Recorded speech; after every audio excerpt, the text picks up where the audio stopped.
Hi there, welcome back, beautiful beings. How are you today? So in this beautiful video, we wanted to talk more about addictions and our judgments towards them, where these judgments come from. Now, what may be happening with some of you is that when we have judgments of something, it can be that perhaps we haven't released that from our system. Now, many of us tend to think that this is the lifetime, and if I haven't smoked cigarettes in this lifetime, or if I haven't, drunk alcohol in this lifetime, that then it doesn't relate to me, right? It's got nothing to do with me. But where does your judgment come from then? If you grew up in your house, for example, right? And in your house, nobody smoked cigarettes and nobody drank alcohol. And this is how you go into I'm just using those two as an example, by the way. It could be anything, drugs, take drugs, prescriptions, whatever it is.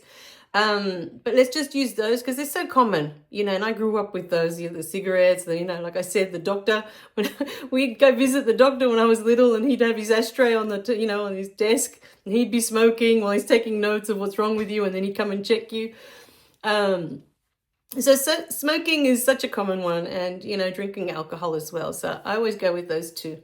But they're not the only addictions. We all know that. There's eating is an addiction. You can be addicted to eating too much, not eating enough because you're worried that, you're going to get too fat. There's those thoughts behind that, the anorexia. That was one that when I was young, I was very close to that because, of all the ideas that we have of what we're supposed to look like, and at one point I just thought no matter how much I ate, I looked fat. I felt fat, even though I was really thin at the time. When I go back to look at the photos, I think, what was I thinking, So, but it's just our perception, and so this eating is another one, that you could have addiction one way or another, either eating too much or not eating enough, depending on our view of what it is that we're trying to create, the experience that we're trying to create. There's also the becoming a workaholic or keeping too busy that you don't have a minute to yourself. You can't have a thought outside of either studying or your work or whatever it is that you're keeping yourself busy with, So all of these things. But if you grow up in your home and these are not common for you, like you didn't grow up with these, the alcoholism, the smoking, cigarettes, we'll just stick to those two. Where did your judgments come from around those two? There must have been situations, where you were around people that were doing this, and then your parents are making all these comments about it. Even though at home, my parents didn't smoke. Oh, I remember as a little one, they had friends. We would go visit these friends, and these friends used to smoke inside. And we would come home and everything would smell of the cigarettes, but we'd be like coughing for days after trying to, And I remember with those friends, they had a young daughter that was always in and out of hospital with bronchitis, And my parents were constantly making judgments about these two people and their daughter and the smoking, So I already had all these judgments around smoking as I was growing up because of that couple, those friends that my parents had. So usually our judgments will come from, there'll be somewhere in your childhood, if you look at it, there'll be an uncle that was an alcoholic that everyone used to, judge, have all these judgments about them, all of that. Many times for us, if we have very, very strong judgments around something, it could be that in a past lifetime, this was you. If the judgment is really, really strong, these are past lifetimes that we carry into this one that we haven't resolved. We haven't forgiven ourselves for what we put others through. Being an alcoholic, being drunk all the time, and who knows what we put others through when we were in that state. And we carry that into the next lifetime and then the next one and then the next one until that is resolved. And the soul can go, okay, now we've looked at all the facets of that experience. It is complete. It is done. Because for an experience to be finished, to be done for the soul, it needs to see every single angle, every single aspect of that experience. So it's not just about, oh, I'm living with an alcoholic and, every time they get drunk, they beat me up or they get abusive, It's not about just being the one that has to put up with the alcoholic and whatever, moods they're in, whatever states they're in. That's just one experience. But then you must have the experience of being the alcoholic. What is that like? What does it feel like? And there's so many different types of alcoholics. There are the ones that get abusive. There are the ones that go really dark, that you just, it's scary to be around them. There are the ones that get really happy. You can't get them to shut up. They just go on and on and on about how happy, how good they feel. There are so many different types of alcoholics. There isn't just the one. And so the soul comes in and experiences all of them. But not all the states of being, when we are addicted in that way, that we have to take so much that we pass out every night. For many of us, if we have partners, if we have children, it affects everything. And we are observing that every day, that it is affecting my partner, it is affecting my children. We feel ashamed, we feel guilty. We're letting them down, all the things that come up. Look at this beautiful human experience now. It isn't just about, I'm an alcoholic and that's it. There's so many dynamics. There's so much going on within that person and how it affects everyone else around them and how they feel about that as well, not just about themselves, that they need this to cope with whatever it is they've been through. Because you're not born an alcoholic. You're not born a drug addict. You don't come into the world and go, yeah, I can't wait. I hope my first bottle that they give me is full of drugs or has alcohol in it. I can't wait to have my first bottle. Make it vodka. Not milk, please. Vodka. A toddler doesn't turn around at the age of 1 and say, can you just give me a bottle of vodka? Just, skip the milk. I don't need that. You're not born with these habits, with these addictions. Perhaps a child that is born from alcoholics or drug addicts is more prone. Perhaps it's already in their system if they were in the womb and they're already having to take all of this on physically. It's already in them. Then yes, perhaps they are born with those addictions. But as a soul that's coming in fresh and has no judgments about anything, it's not going to just gravitate towards one of these things for no reason. I've had the best childhood ever. My parents were loving. I got everything I ever wanted. I'm so bored. I'm going to become an alcoholic now because I had no challenges. There's nothing to challenge me. I was given everything I ever wanted. My parents loved me. I'm so bored. I'm going to become a drug addict because why not? I got everything I ever wanted. I was loved. I was held. I was supported. I'm at peace. All of these addictions come from pain, from trauma.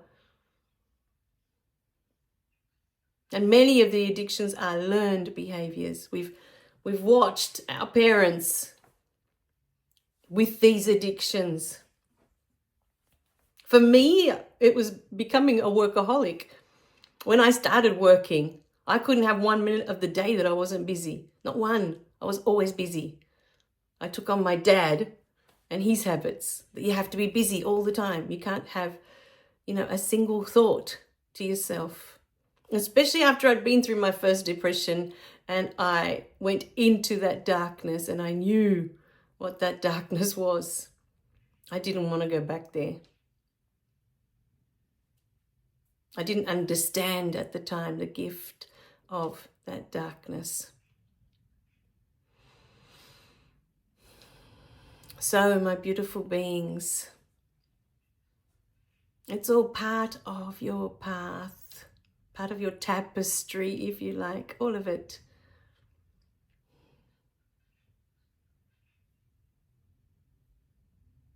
But it doesn't make you any less if you are an alcoholic, if you smoke cigarettes, if you are a drug addict, a sex addict, whatever it is that you feel that you are. And mind you, as we say that, it's just a human experience that you are having, because it is not who you are. You're just experiencing that. What's it like to be the alcoholic? What's it like to be the drug addict? What's it like to be the sex addict? What's it like to smoke 2 packets of cigarettes a day and you can't stop? I smoked for 4 years and it was really hard to stop. I stopped. I tried to quit twice before the 3rd time. That was like, okay, I'm done. And the only reason I was done was because I was always sick. I always had bronchitis and I had to keep going to the doctor. And I was so over being sick while everyone else got to enjoy it and never got sick. And they could all smoke and it was all fine. For me, it just wasn't. But there, again, I had to learn my lesson, you see. Our soul is already chosen. It's already mapped out our experience. I began smoking because everyone in the office at the time was smoking and I wanted to fit in. I had met this gorgeous girl, the girl the infinite patience. I would come up to her 100 times a day and ask her for assistance, and she would always explain it like it was the first time. And I admired her so much that I just wanted to fit in with her and all the beautiful beings in the office. There were so many others just as wonderful as her. And I, for once in my life, I wanted to fit in. So I tried. But Spirit said, you know what? That's not the way. You are not here to fit in. And then I tried again with the alcohol. Trying to drink, trying to fit in. And again, Spirit was like, you know what? Nope, this is not the way. You are not here to fit in. And with the alcohol, I was constantly sick, getting migraines. After 2 or 3 glasses, by the way, I couldn't even with a whole bottle. Couldn't even. But I'd have 2 glasses, 3, depending on what I was drinking. Sometimes 2 would create the migraine, sometimes 3, and I would be really sick. It just wasn't fun like it was for everyone else. But it was never my experience in this lifetime was that I'm not here to fit in. No matter what I tried, I just couldn't be the same as others. I just couldn't fit in because I wasn't meant to.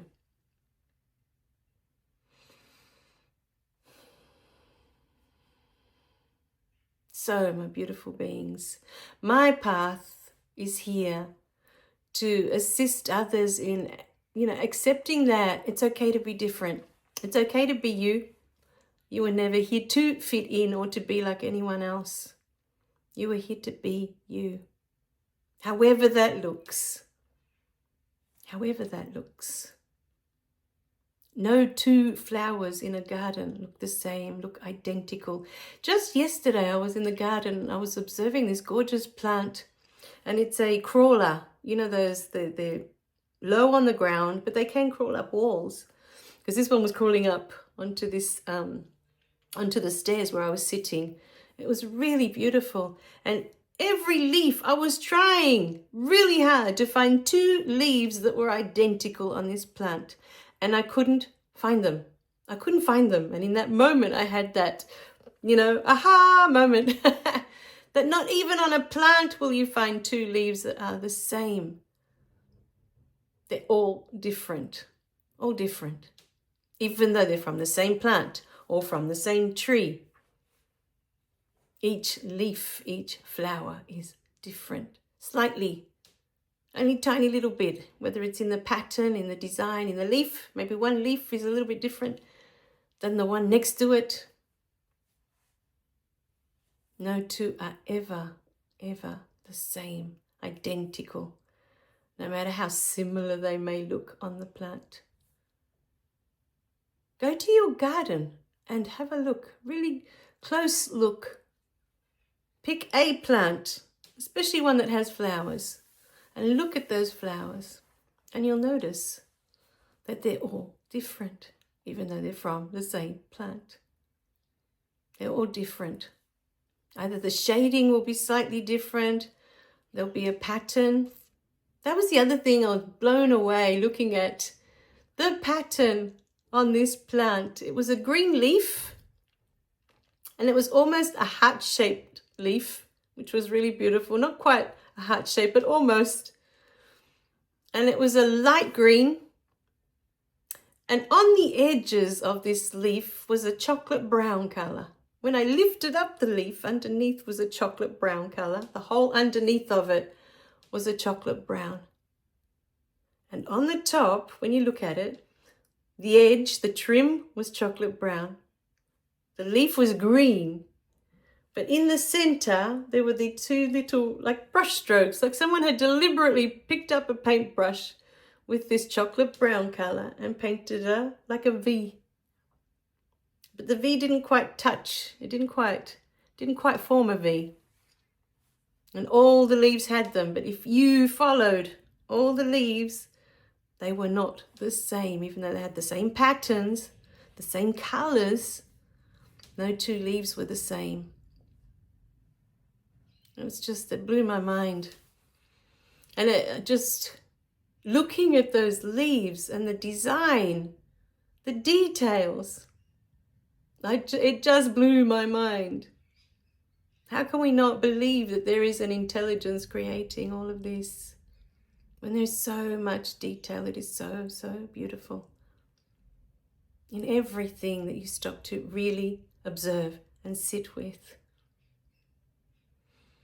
And in that moment, there's this huge tree that sits there, this huge trunk that's right next to me, and then it keeps going up next to this staircase. But in the meantime, it's just there.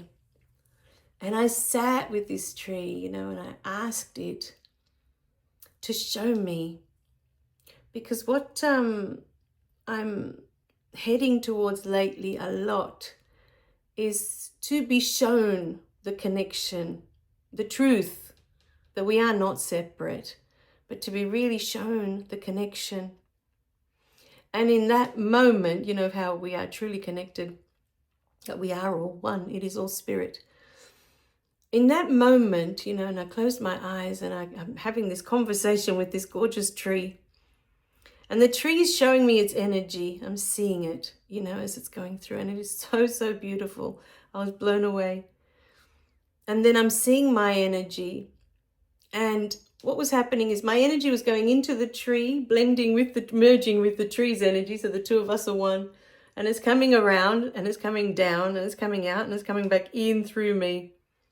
And it was like this, this sort of between me and the tree. The tree was just above me. It was all up here and going up, up, up. But I could see my energy merging into the tree's energy and then coming back down, going underneath me and back through my feet and back up. All as one. It was just so beautiful. And I felt so at peace going through that, I know the original question that got me started on this path was to be shown, who we really are. I knew we weren't this body.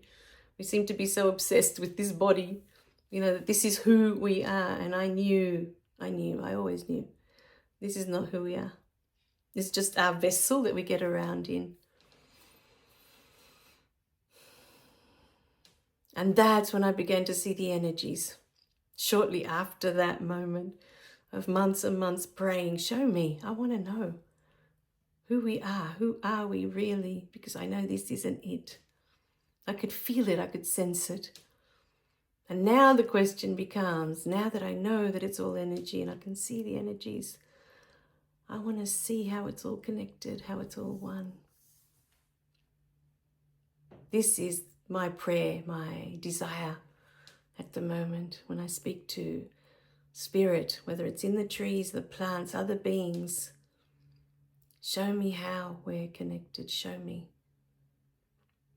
I know we're not separate. I know I'm seeing that person as a separate body, as a separate being. I know I'm seeing that tree. Physically, it looks separate. It's there. I can touch it with my hand. I can feel it as something separate from this physical body. But what's really happening when all of that dissolves?